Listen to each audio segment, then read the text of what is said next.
Feelings can have a huge impact on your life, and that isn't good. In this video, we'll share tips that will allow you to break free from this trap. The first tip I want to share with you is all about in relationship. This is the tip. If you are in a relationship, any kind of relationship, especially romantic relationship, do not let your feelings dictate your first action. That is the key. Take a pause, because your thoughts are what leads to your feeling, and your thoughts are all about whatever is in your heart, whatever is in your past, whatever you've dealt with in life. So the first thing you have to do is remember that. So you have to think, and then when you have this feeling, whatever it is, you have to pause right in that moment, especially when it comes to relationships. And then choose what action you're going to take. Choose wisdom. Think about it. For me, I go to Jesus and I'm like, okay, dude, here's what I'm feeling. What should I do? What's the wise thing to do? Because if you act on your feelings, especially in relationships, you can be on your way to a downward spiral, lots of quarrels, arguments, disagreements, all those things. Because your feelings aren't real. They are literally coming from your past experiences. And the past really has nothing to do with your future and the present state that you're in. But you have to believe that. If you don't believe it, if you're skeptical and you believe the lie that, oh, I look to the past to see how somebody's going to behave, or you can't do that. That is so dishonoring to the person that you're in relationship with. So that is the first tip. The second tip is when you're contemplating a change, do not trust your feelings. Feelings, emotions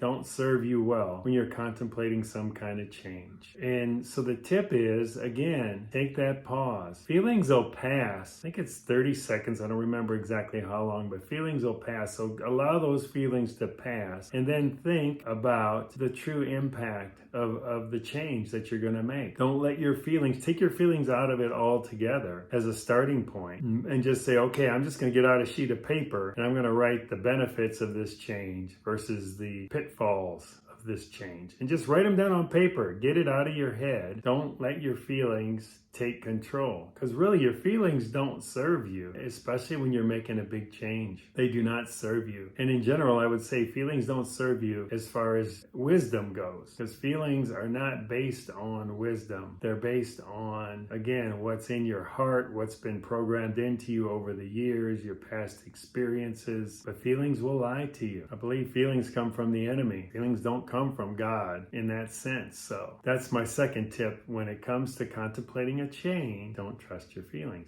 How about what you eat and drink? This is one that I have struggled with. Getting better at it though, because I shouldn't say never. But when it comes to what you're going to eat and drink, you know this. This is a pretty obvious one. You're going to feel like having that ice cream or that pizza or whatever it is, but it's not going to serve you. You have to think about, the tip is, think about it, how am I going to feel after eating a pint of ice cream? Now during, I might feel great, but how am I going to feel after? So again, it does require you to, the tip here again is to take a pause and put it in a different perspective. Look at it from a different perspective. Look at it from tomorrow's perspective. If I drink these beers tonight, how am I going to feel in the morning? If I have this ice cream tonight, how am I going to feel in the morning? And it's not saying deprive yourself, but it's just think like that. So you may decide, oh, instead of having a pint, I'm just going to have a scoop. That'll make a big difference.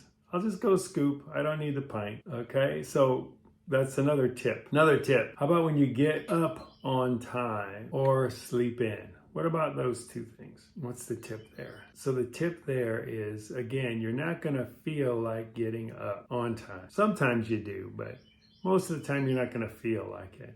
So just that knowledge. So the tip is, get into a habit of going to bed at the same time and waking up at the same time. 7 days a week. And I know that's not going to be, can't hold to it all the time, but if you get into that habit, number one, it's better for your body. It's healthier for you. And number two, you get into that habit and pretty soon you're going to look forward to going to bed because your body's going to be used to it. For me, I try to go to bed at 9 o'clock and get up at 5. That's my natural rhythm. When I can do that, my body gets used to that and it becomes something that really serves me. So even though I don't feel like necessarily going to bed at 9 all the time, and I don't, there are times I don't, but I make a conscious decision not to. And that's the difference. So again, I'm not letting my feelings dictate. I'm making decisions with awareness, with full awareness of what's going on in the moment. All right, another area in your career. Obviously, everything I've talked about so far, you get the picture. You cannot let a career decision be dictated by feeling. Well, and it could be, I don't know if I feel about this person, or, oh my goodness. No, do not let a career decision, an important decision like that, be dictated by feeling. Get counsel from your friends. That's a good tip. And surround yourself with people who also believe that feelings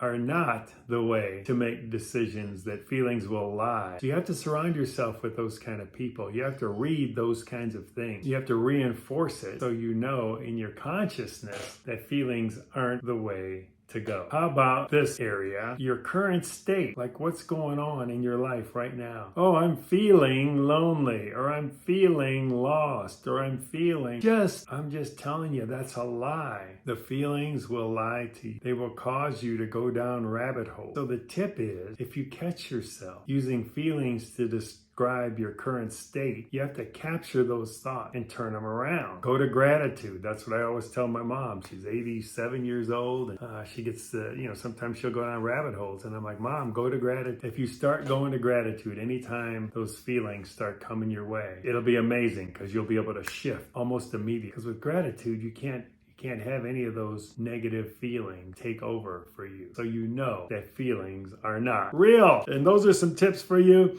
If you found this video helpful, hit that like button to see more like it. Comment down below. This can be with questions or answers to questions that you may ask. And we'll see you on the next time on this amazing journey from isolation to community, where the next step beyond is freedom.